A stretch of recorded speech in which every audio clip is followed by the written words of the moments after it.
हाँ जी, नमस्कार। भारत के भूगोल में हम पिछले सेशन में भारत के जो केंद्र शासित प्रदेश थे वो हमने कंप्लीट कर लिए थे। 28 राज्य और 8 केंद्र शासित प्रदेश, और हमारा एक पार्ट पेंडिंग था जिसमें हम बात करने वाले थे जम्मू कश्मीर के इतिहास को लेकर, इसकी भौगोलिक स्थिति को लेकर। तो सारी बातों पर हमारी चर्चा रहेगी। ज्योग्राफिकल दृष्टिकोण से भी हम इसको समझेंगे कि पीओके क्या है, सियाचिन क्या है, अक्साई चीन क्या है, सारी बातों पर हम बात करेंगे। लेकिन उससे पहले थोड़ा सा हम जम्मू कश्मीर के इतिहास के बारे में मैं थोड़ा सा आपको अवगत कराना चाहता हूँ, क्योंकि कुछ बेसिक जानकारी मुझे लगता है कि कुछ विद्यार्थियों को नहीं है। थोड़े से हम राजाओं के बारे में समझ लेते हैं, फिर कैसे क्या इसका विभाजन होता है, सारी बातों पे हम बात करेंगे। देखिए, कश्मीर, अगर हम इसके नामकरण की बात करें तो इसका ये नाम किसके ऊपर है? ऋषि कश्यप के नाम पर है दोस्तों। ये भी मेरे ख्याल से आप में से कई विद्यार्थियों को ये बात पता नहीं होगी। तो ऋषि कश्यप के नाम पर क्या हो गया साहब? कश्मीर पड़ा। ठीक है बात। बाकी जम्मू कश्मीर आपको पता है काफी समय से विवादों से घिरा हुआ है, चर्चा में भी बना रहता है। थोड़ा सा यहाँ के राजवंश के बारे में हम समझने का प्रयास करते हैं। पुस्तकों में एक नाम आपने जरूर सुना होगा कि यहाँ पे कौन थे? एक राजा हरि सिंह थे दोस्तों। इनका नाम जरूर आपने सुना होगा, राजा हरि सिंह का। थोड़ा सा मैं आपको और पहले लेके चलता हूँ कि जम्मू कश्मीर पे दुरानियों का भी शासन था। फिर उसके बाद यहाँ पर सिख आए, सिखों ने इनको पराजित किया। फिर उसके बाद अंग्रेजों ने सिखों से कश्मीर ले लिया। फिर उसके बाद अंग्रेजों ने डोगरा राजवंश को कश्मीर दे दिया, और इसी डोगरा राजवंश के जो अंतिम राजा हुए, जो कि हम पुस्तकों में पढ़ते हैं, उनका नाम मिलता है दोस्तों राजा हरि सिंह, है ना। तो ये राजा हरि सिंह का संबंध था डोगरा वंश से। ठीक है, बेसिक बेसिक सी बातें हैं। और एक नाम मैं आपको और क्लियर कर देना चाहता हूँ। जो राजा हरि सिंह थे, इनके प्रधानमंत्री कह लीजिए, सलाहकार कह लीजिए, जिनका नाम था दोस्तों शेख अब्दुल्ला। और इन्हीं शेख अब्दुल्ला ने इनको सलाह दी थी कि हम कश्मीर को क्या है, एक अलग ही देश बनाएंगे। आप कहेंगे कि ये बात हमें समझ में नहीं आ रही, मैं आपको याद दिलाता हूँ। 1947 में जब हमारा देश आज़ाद हुआ, रियासती विभाग की स्थापना हुई, तो वहां पर विभिन्न रियासतों को अंग्रेजों ने 3 ऑप्शन दिए। राजाओं को कहा कि या तो आप चाहो तो अपनी रियासत का विलय किस में कर सकते हो? भारत में कर सकते हो, पाकिस्तान में कर सकते हो, या अपना अलग देश बना सकते हो, अगला अपना स्वतंत्र अस्तित्व स्थापित कर सकते हो। आपने राजस्थान का एकीकरण टॉपिक पढ़ा होगा, तब भी ये सारी बातें आपने वहां पे पढ़ी होगी। तो इसी समय दोस्तों यहाँ पे जो हरि सिंह के जो प्रधानमंत्री थे, कौन? शेख अब्दुल्ला।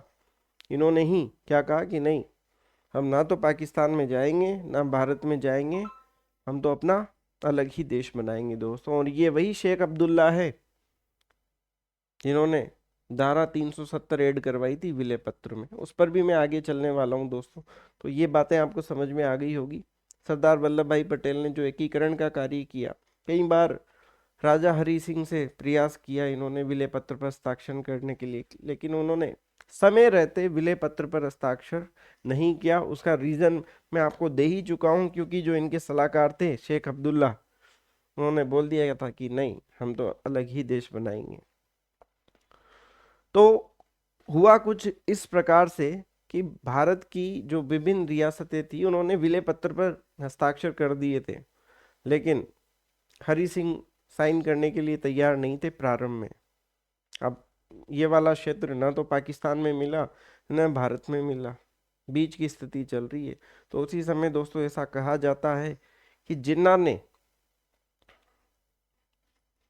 कुछ लोगों को भड़काकर या आतंकवादी जिनको बोल दीजिए, कुछ भी आप समझ लीजिए, कबीलाई पठान बोल दीजिए, उन लोगों को भड़काकर उनको कहाँ पे भेज दिया? कश्मीर में भेज दिया, और कश्मीरियों पर हमला करवा दिया दोस्तों। अब आप देखिए, जब हमला होता है तो वहां पे एथिक्स वगैरह सब साइड में हो जाता है। लूट खसोट, महिलाओं को पकड़ लिया, बंदी बना लिया, अपने साथ ले गए।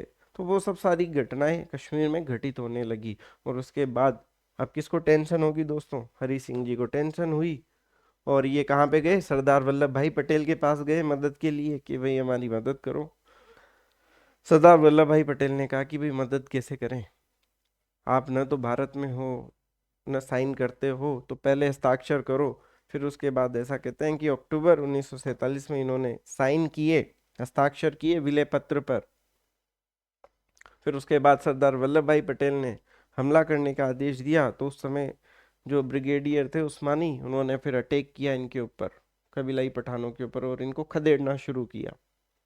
लेकिन दोस्तों देर तो हो चुकी थी, देर काफी हो चुकी थी, क्योंकि 2-3 महीने का जो समय है राजा हरि सिंह ने सोचने में निकाल दिया। और उस दौरान दोस्तों पाकिस्तान ने कुछ क्षेत्र पर अधिकार कर लिया था, जिसको हम क्या कहते हैं, पीओके कहते हैं, पाक ऑक्यूपाइड कश्मीर जिसको हम कहते हैं। बात समझ में आ रही है? ठीक है। फिर विलय पत्र पे जब हस्ताक्षर हुए थे दोस्तों, तो फिर शेख अब्दुल्ला ने इसी में चालाकी से ये धारा 370 ऐड करवा दी थी कि भारतीय जो कश्मीर के नहीं है, भारतीय यहाँ पे जमीन वगैरह नहीं खरीद सकते, वो सारी बातें आप जानते हैं। और फिर जिसको मोदी जी ने 2019 में हटा ही दिया था धारा 370 को। उसके बाद आपने सोशल मीडिया पे खूब सुना होगा कि अब हम कश्मीर में भी प्लॉट खरीद सकते हैं, तो वो यही मामला था। तो ये भाई साहब शेख अब्दुल्ला, ठीक है। और फिर वर्तमान में अगर हम क्षेत्रीय नियंत्रण की बात करें, तो एक तो है दोस्तों पीओके, जो कि पाक अधिकृत कश्मीर है, कश्मीर का ये 30% एरिया है, ठीक है जी। एक है अक्साई चीन, ये कश्मीर का 10% है, जो कि 1962 में चाइना ने हड़प लिया था। और एक है दोस्तों सियाचिन, जो कि भारत के अंडर में है। ये भी सियाचिन पर भी पाकिस्तान कब्जा करने की कोशिश कर रहा था, लेकिन उस समय एक ऑपरेशन हुआ था, वो भी मैं आपको जानकारी दे देता हूँ। ये रहा सियाचिन ग्लेशियर ऑपरेशन मेघदूत। तो ये एक मिशन आया था, हुआ था ऑपरेशन मेघदूत के तहत, भारत ने फिर इस पे अधिकार किया था। आ गई बात समझ में? अब टॉपिक पे आता हूँ मैं, देखिए। तो ये बेसिक जानकारी आपको होनी चाहिए थी जम्मू कश्मीर की, वो आपको समझ में आ गई होगी, है ना।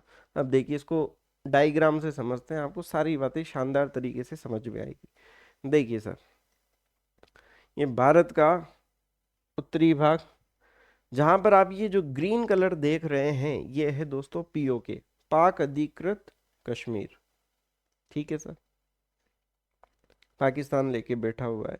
और यहाँ पर एक ये आसमानी कलर में एक ये वाला जो एरिया आप देख पा रहे हैं, मैं इसको ब्लैक कलर से कर देता हूँ, ये रहा ये वाला क्षेत्र, इसको बोला गया है सक्शगम घाटी। ये भी पीओके में है, लेकिन पाकिस्तान ने इसको क्या किया दोस्तों, किसको गिफ्ट कर दिया, चाइना को गिफ्ट कर दिया। 1963 में पाकिस्तान के द्वारा चीन को दिया गया क्षेत्र। अब आप कहेंगे कि चीन को क्यों दिया, क्योंकि कहीं ना कहीं पाकिस्तान को डर तो अभी भी लगता है कि भारत पीओके कभी भी हमसे ले सकता है, तो कुछ क्षेत्र चीन को दे दो। अब जब भारत अटैक करेगा, तो फिर इस अटैक के बीच में कौन आएगा, चाइना भी आएगा। फिर कहीं ना कहीं फिर भारत को चाइना से भी युद्ध करना पड़ेगा। वैसे ही दोस्तों यहाँ पे कुछ एक क्षेत्र अमेरिका को भी दे रखा है पाकिस्तान ने, सारा जाल बिछा रखा है, कहीं ना कहीं पाकिस्तान को डर तो लगता ही है। तो ये वाला क्षेत्र उम्मीद है समझ गए आप, सक्शगम घाटी ये चाइना के पास है, ये पीओके है। अच्छा जी, उसके बाद मैं इधर चलता हूँ। यहाँ पे देखिए, ये जो नीले रंग में जो आपको दिखाई दे रहा है, ये है दोस्तों अक्साई चीन, जो कि चीन के द्वारा 1962 में भारत से हड़पा गया क्षेत्र है। ये चीन के अंडर में है। और यहीं पे दोस्तों एक रेखा जा रही है, ये देखिए, मैं आपको हाईलाइट करके दिखा देता हूँ। ये देखिए, ये एक रेखा यहाँ से, इसी को बोला गया है LAC, यानी कि लाइन ऑफ एक्चुअल कंट्रोल, जो कि चाइना और भारत के बीच में है। वैसे ही यहाँ पे लाइन ऑफ कंट्रोल है LOC, जिसको पहले सीज फायर रेखा कहा जाता था, ठीक है। ये जो आप रेखा देख पा रहे हैं, आ गई बात समझ में? तो उम्मीद है दोनों तीनों बिंदु, हाँ, दो से ये तीन बिंदु जो मैंने आपको बताए हैं, पीओके क्या है, सक्शगम घाटी क्या है, अक्साई चीन क्या है, और यहाँ पर जो ये रेड कलर से जो दिखाई दे रहा है ये वाला क्षेत्र, ये है सियाचिन ग्लेशियर। बीच में दोस्तों ऐसा कहते हैं कि यहाँ पे टेम्परेचर बहुत माइनस में, मतलब रह नहीं सकते हैं यहाँ पे, आप नॉर्मल कपड़ों के साथ तो आप रह नहीं सकते, माइनस में टेम्परेचर यहाँ पे रहता है। तो ये जो सियाचिन ग्लेशियर है, इस पर भारत का ही अधिकार था, लेकिन बीच में पाकिस्तान ने यहाँ पे अपना अधिकार करने की सोची, चढ़ाई यहाँ पे प्रारंभ कर दी थी। फिर उसके बाद भारतीय सेना ने, इंडियन आर्मी ने फिर ऑपरेशन मेघदूत के तहत इसको वापस से अपने अधिकार में लिया दोस्तों। अब वो लंबी कहानी है, स्टोरी लंबी है, फिर कभी फुर्सत में हम बात करेंगे। फिलहाल अभी हमें ज्योग्राफी के दृष्टिकोण से आपको ये कुछ चीज़ें समझ में आना जरूरी है, ठीक है। और फिर ये हमारा लद्दाख और जम्मू कश्मीर जो नए केंद्र शासित प्रदेश बने हैं, ये सब हमने प्रीवियस सेशन में हमने कंप्लीट कर लिया था। देखिए हम नोट्स फॉर्मेट में चलते हैं कि बुक में क्या क्या लिखा है। देखिए सर यहाँ पे,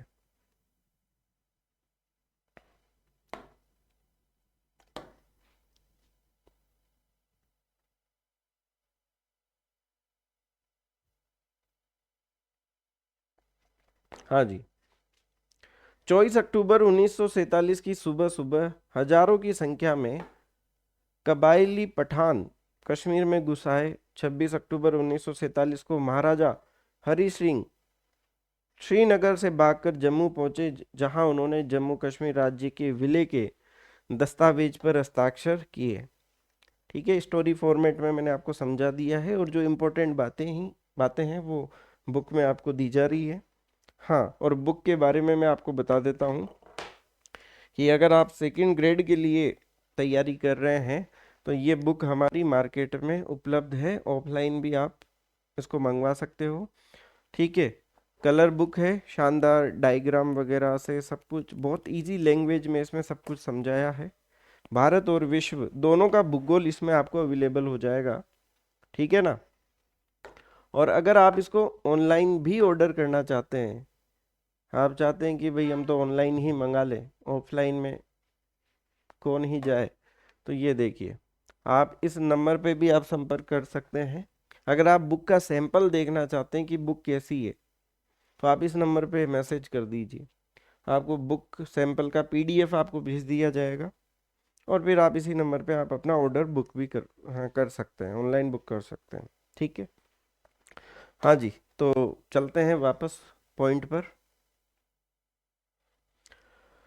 फिर उसके बाद दोस्तों 1984 में ऑपरेशन मेघदूत के तहत भारतीय सेना द्वारा एनजे 9842 से लेकर इंदिरा कोल तक सियाचिन, भारत का सबसे ऊंचा युद्ध क्षेत्र वाले क्षेत्र पर अधिकार किया। सक्शगम घाटी का क्षेत्र पाकिस्तान ने 1963 में चाइना को दिया था, और 1962 में चीन ने भारत का क्षेत्र हड़प लिया, जिसे अक्साई चीन कहा जाता है।